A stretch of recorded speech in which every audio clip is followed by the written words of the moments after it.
It's a great day at Western NRG. Welcome everyone to the Western NRG Sombrero Brothers studio. Today my guest speaker is Zach Smith.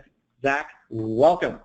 Thanks, Timothy. It's great to be here with you and everybody joining us on the webinar today. I'm really excited for what we got going on. Tell us a little more about exactly what that is, Zach. Let's go into a brief overview of what we're going to cover today, just the broad highlights.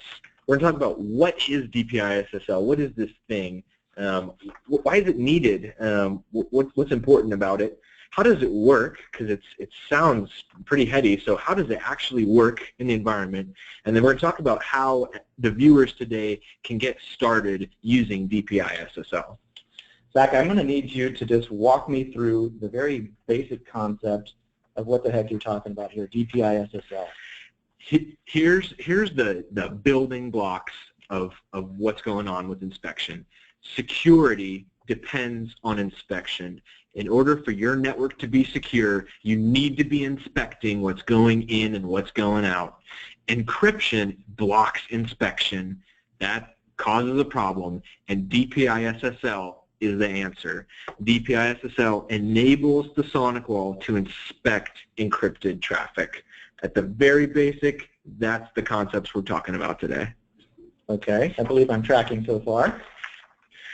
So let's talk about what is DPI-SSL.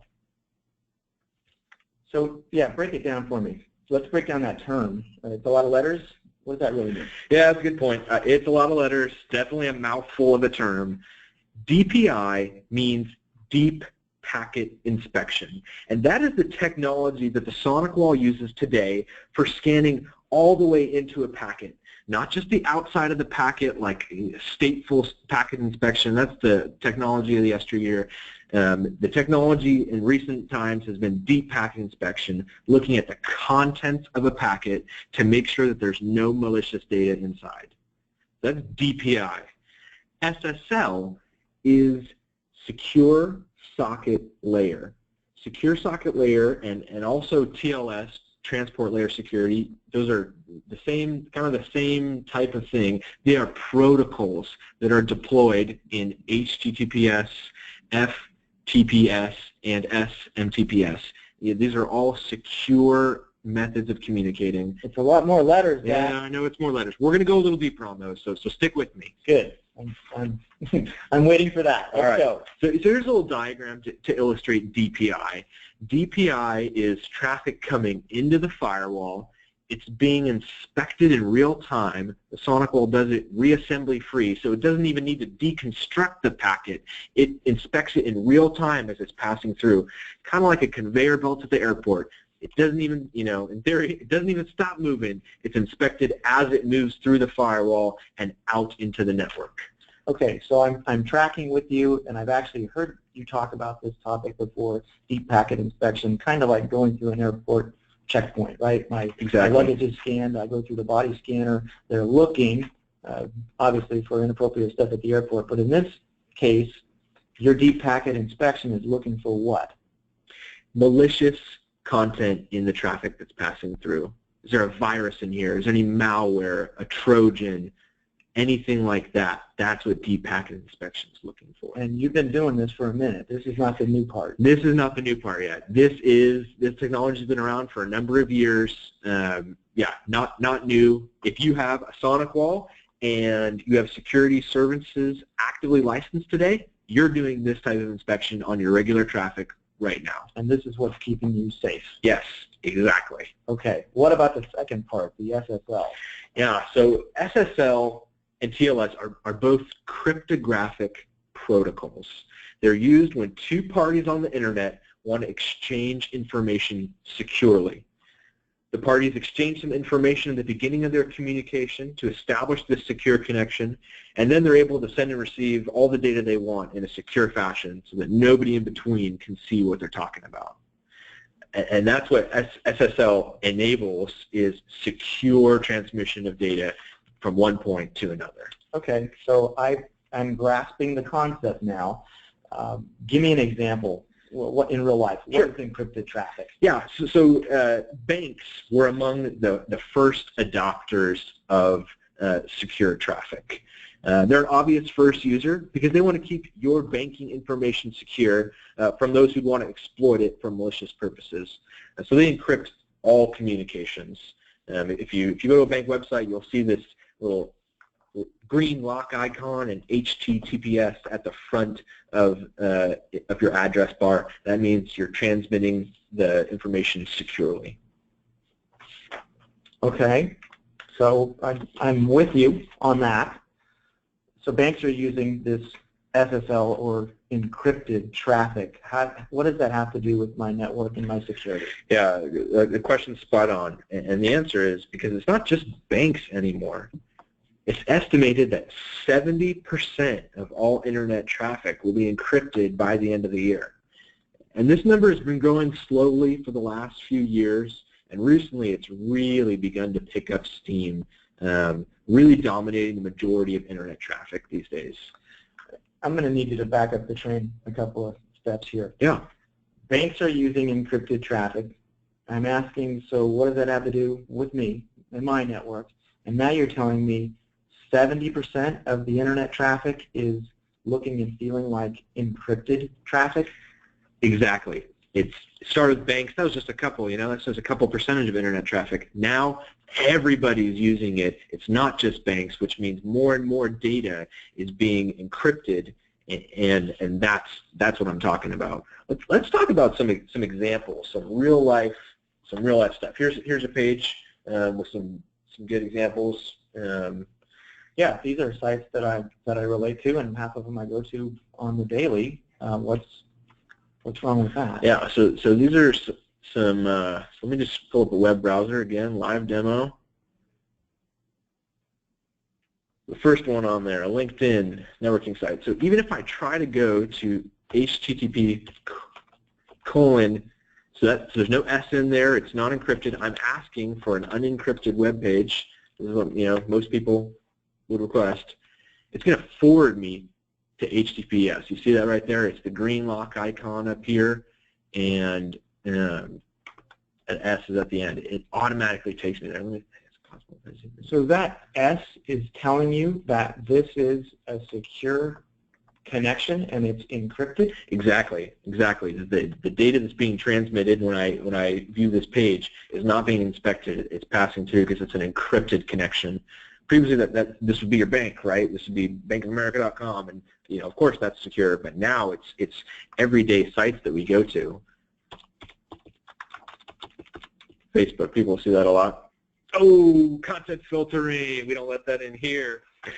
Next one. I left that one in there on purpose. I did. Yahoo, popular news website. I'm requesting a standard page. Automatically forward me to an encrypted page. All of this content is coming to me over an encrypted connection. So what I'm seeing you do here is demonstrate that you have no control of that.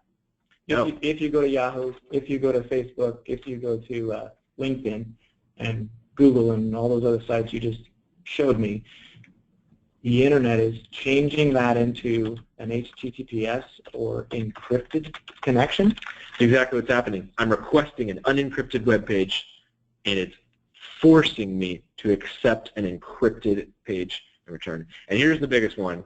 Check this out. Google. We all go to many times a day. Everything is encrypted. Wow. I mean 70%. Once I show you that makes really good sense. So help me out here again. I thought I heard you say something about the firewall not encrypting that, or not deep packet inspecting. Yeah, exactly. Before we get there, let's touch on. Let's get back to our presentation. Let's talk about. Well, why is everything encrypted these days? What's the? I mean, everything was going great. Why has it all changed? And the first answer is it's easy now. Before it was complex, it was expensive, it was a real undertaking for organizations. And that's why it was just financial institutions doing it first. It had to be critical to the business for it to be worth it to you to encrypt your website. These days, it's cheap, it's easy, there's even free options available for a website to get encryption. And the next answer is encrypting your web page is incentivized. Google prioritizes search rankings for encrypted websites as opposed to a comparable website that isn't encrypted. That means that, if I'm running a website, maybe it's for my business, I might even be doing e-commerce on that website, or maybe it's just, referring people to my brick and mortar shop. Google is saying, we prefer encrypted web pages, so if you want a higher ranking, this is definitely something that needs to be on your checklist to do it. Here's some articles that talk about, this sort of happening, the rise of encrypted websites, etc. You guys, please check these out on your own time. That's really good stuff about that. So coming back to your question, Timothy, this all sounds good. What's the cause for concern? As we looked at earlier, 70% of internet traffic will be encrypted near the end of the year. What that means is that between half and 3/4 of your network's traffic, everybody attending today, your network, you won't be able to see a good chunk of that traffic if your SonicWALL isn't running DPI-SSL. That means that a hacker can flip a malicious file into an HTTPS website or download, and it won't even be seen by the technology of yesterday. This is a huge cause for concern for all of us. So, Zach, you got me scared now because I'm really tracking with you, and I kind of just want to repeat it back to you so to make sure that I've got it. The SonicWALL has deep packet inspection, but what you're showing me here today is that really only works if it's like an HTTP site. And all these sites are getting automatically converted to HTTPS or secure or encrypted, however you want to say that. Yep. And you're telling me that today my firewall is not going to inspect all the traffic coming from those sites. And further, I heard you say that the amount of that traffic is like 50 or 70%. Yeah, and it's growing rapidly. 50 to 70 is a big disparity, but that's because it's growing so fast. And this is why this is the time where we're bringing this topic up.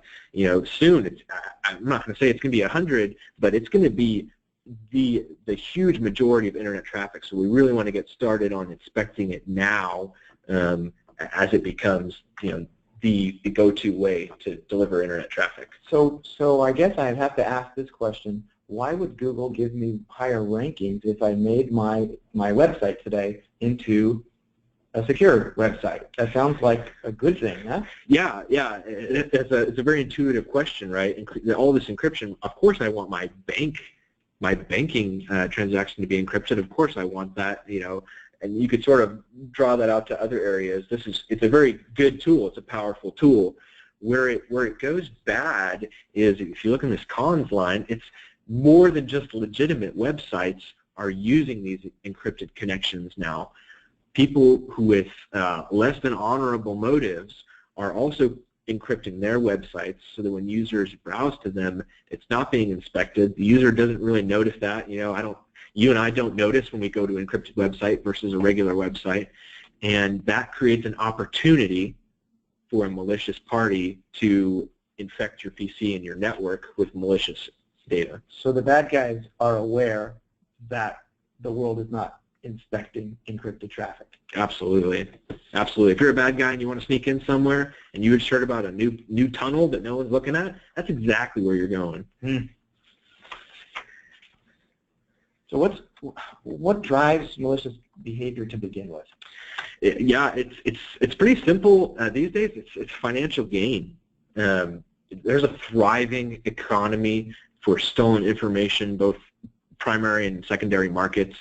If someone infects your computer, they could install some ransomware. They could demand a ransom if you want your files back. They could try to steal information from you and resell it to somebody else. I'm gonna get your personal information. I'm going to sell it to somebody else. They'll use it to make unauthorized purchases. They'll sell those purchases on the black market. It's a whole economy with buyers, sellers, resellers, wholesalers. It's crazy, and the financial gain is bigger than ever before because we use our credit cards, our business data is digitized. So there's a wealth of information there for somebody who has bad motives to want to steal it. That's crazy. So This is all scary, but there's good news, and that is that there's nothing new under the sun. We've seen this cycle before. We have seen problems, and we have developed security measures to protect against those. If you bear with me for a second, it started with stateful packet inspection, right?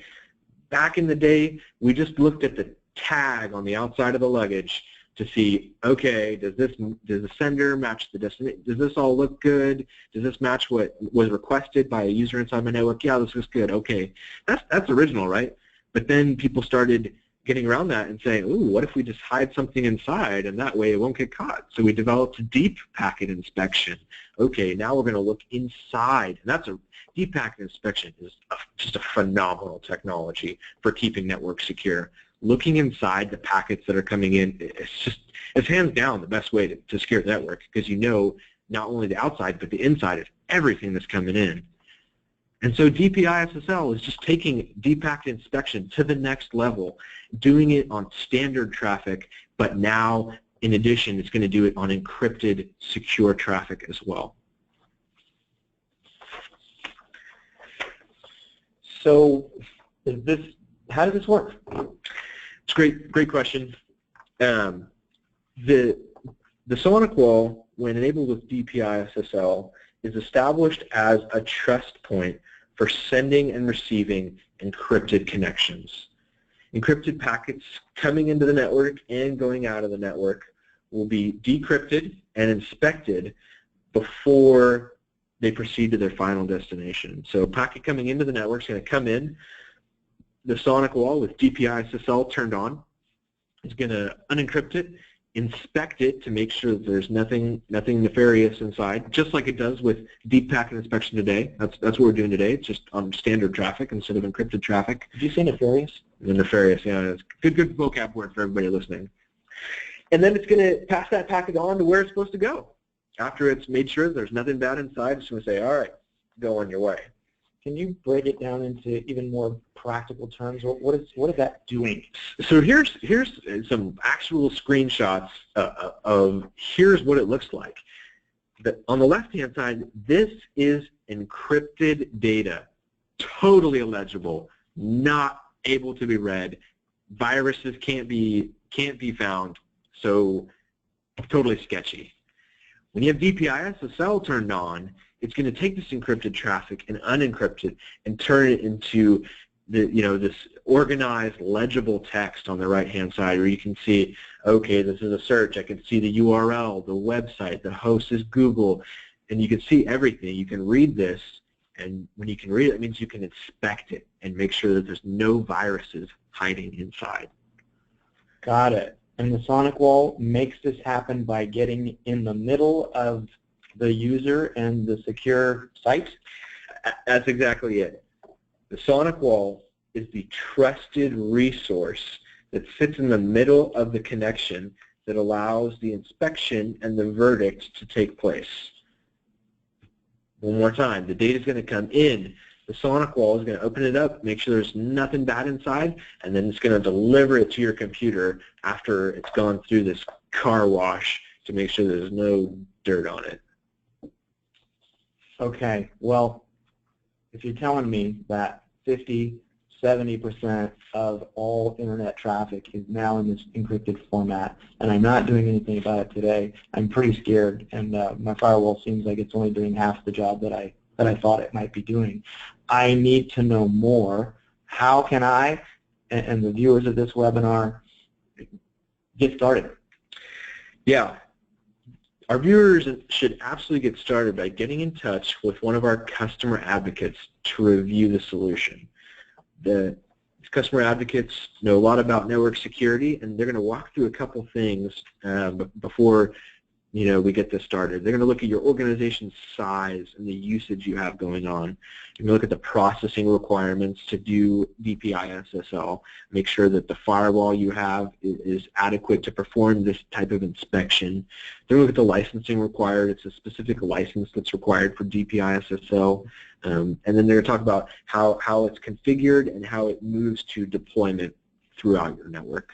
So there's a couple of things we want to make sure we properly prepare so we get the performance that we expect. So if you don't mind, will you dive a little deeper and give me some of the steps that are involved once it's time? Like I've decided to do this, now I want to configure it, I want to deploy it. What am I in for? Yeah, when we're ready to go, our SonicWALL engineering team will configure the DPI-SSL settings on the SonicWALL, making sure that everything's good on there, and then we're going to test it in just a limited environment on your business's network. We're going to say, okay, let's just turn it on for maybe just the IT admin or one user, and let's test it and make sure that the inspection is working properly. It's a really powerful tool, so we want to make sure, instead of just, all right, let's turn this on and see what happens, we're going to test it in just a limited environment to make sure that everything's going well, that we've uncovered any possible hiccups and smooth those out before we go to production. Once everyone involved is confident that the inspection is functioning properly, that any exceptions have been addressed, we're going to deploy DPI-SSL to all endpoints on the network. It's always possible that something's going to come up for sure, and that's why our team is available 24 hours a day, 7 days a week to our urgent care customers to make any changes that are needed. I forgot this encrypted website. Oh, here we go. Oh, no problem.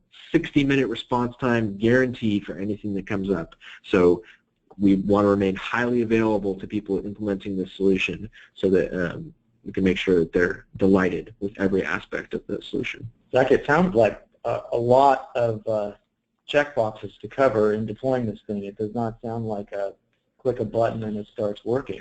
No, it's not, right? It would be great if we could say, hey, yeah, turn it on, no problem, let's go. But the reality is it's a pretty complex thing, right? It's a pretty intricate thing that hackers have done to sort of embed a malicious piece of content within an encrypted communication, and so that we can't get inside it. So it's pretty involved. To do this, we have a whole team of SonicWALL certified engineers to do this specifically, and we've had customers be really happy that they've worked with the team to deploy this. People configuring on their own, it takes them exceptionally long. They run into some roadblocks, so our team is very well suited to help customers avoid some pitfalls that people might experience if they were to go it alone. Well, it sounds like enlisting the help of your team is an absolute must. Thank you for your time today. I learned a ton about this. I'm sure our viewers did too. At this point, I'd like to open it up to some questions. Forgive me for not saying in the beginning of this presentation, we do have a chat box at the bottom of your GoToMeeting browser there. We already have a few questions coming in. I'm going to go ahead and read you a few of these out loud. Zach, are you ready? Absolutely. This one comes from Dawn, and Dawn asks, is this going to slow my network down? Yeah, great question. I'm seeing some other stuff in here. A similar question that was asked was, is the traffic delayed by the decryption of the inspection? John asked that one. So it's kind of the same question there we got from both Dawn and John.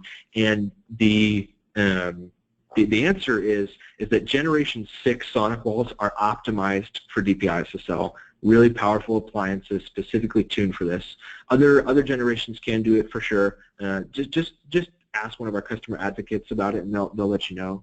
So that's a hardware answer. The broad answer is that DPI-SSL, as is intuitive, it does require increased processing power, right? You're not just inspecting a standard packet now. You're decrypting a packet. You're turning gibberish into legible text, right? That takes significant processing power. And if you guys got a sec, I think we're still good on time. Let's go back to what we were looking at just now in our live demo. Can everybody see that? Yeah. Okay. Let's look at this tool called Lightbeam. Got it over here.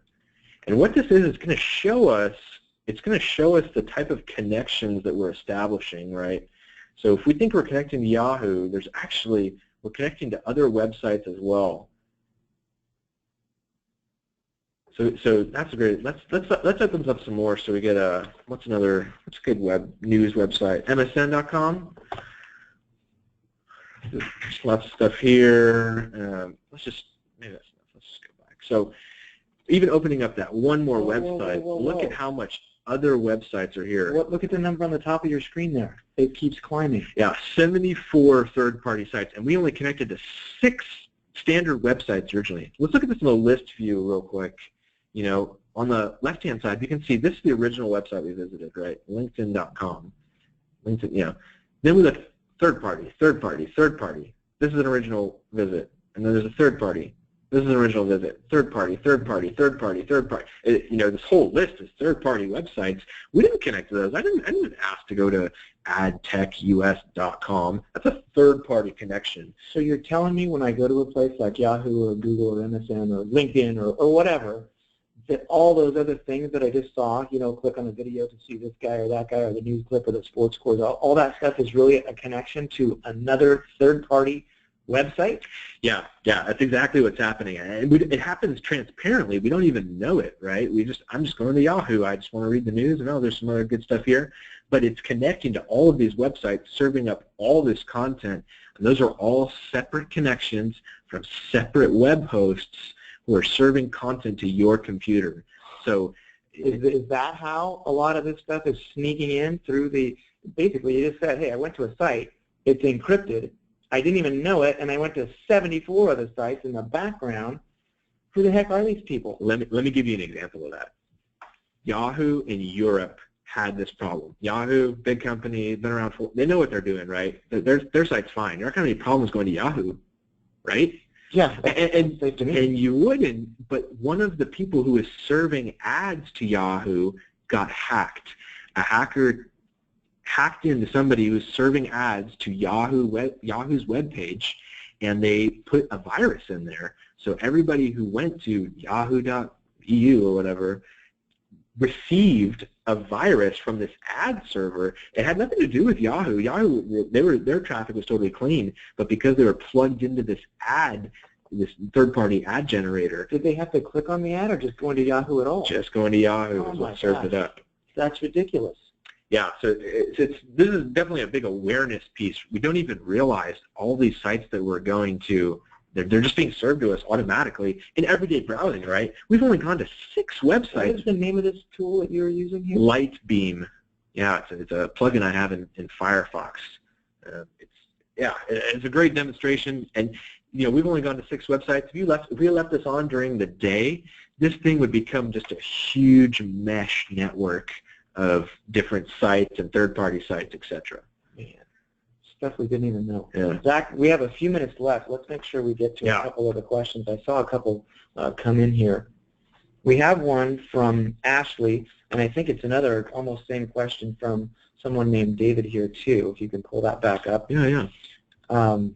Is this a license? Ashley asks, is this an additional license? And David asks, is this part of the comprehensive security suite? Yeah, it's a great question. So DPI-SSL is a license of its own. It is included on Generation 6 firewalls. So if you have TZ500, TZ600, NSA 2600, stuff like that, it's going to be an included license. Previous generations, it's available for purchase. So it's what's referred to as a perpetual license. So you just need to buy it once if it's not already included. So it might be on my firewall already, depending what generation I'm in. Exactly. And if I don't know one generation from the other, can I call you or send you an email? Absolutely, okay. Absolutely, yeah. Great. But after, if it's either included or you purchase it, no annual renewal required. So okay. Nothing annual. Another quick question from Art coming in here. Will DPI-SSL work on the 4600 series SonicWALL? Yes, absolutely. Yeah, NSA 4600 works great with DPI-SSL. We've had customers do that and been very happy. Absolutely. We're going to have time for one more. This one's a little more complicated, but okay. I want to throw you a curveball here. How is trust established between workstations and the SonicWALL, Alex asks? Yeah, okay, so yeah, let's talk about that because it's really important that trust relationship is there. And trust is established via a certificate authority. And our team will assist in generating that and then that certificate authority will actually need to be deployed to the workstations, the endpoints on the network.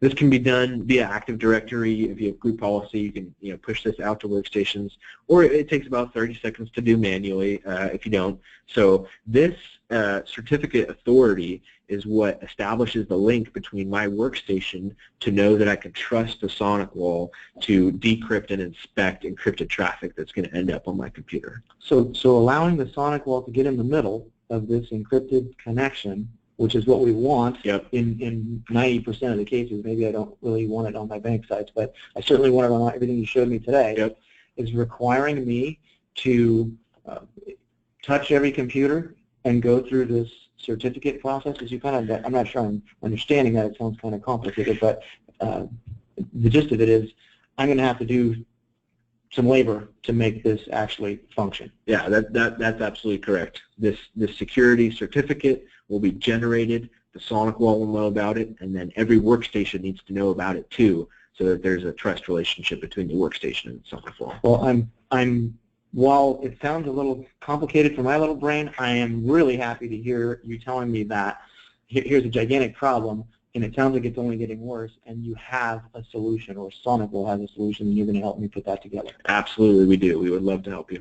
Fantastic. So, guys, if we didn't get to your questions today, I'm sorry. We do have a list of those questions. We'll absolutely reach out to you by telephone or by email. If you have more questions after the fact, we have our email up here on the screen. Yes, sir, we do. Okay, so I want to make sure that everybody takes a quick note of that. CA, Customer Advocate, at teamnrg.com. Thank you so much for taking your time with us today.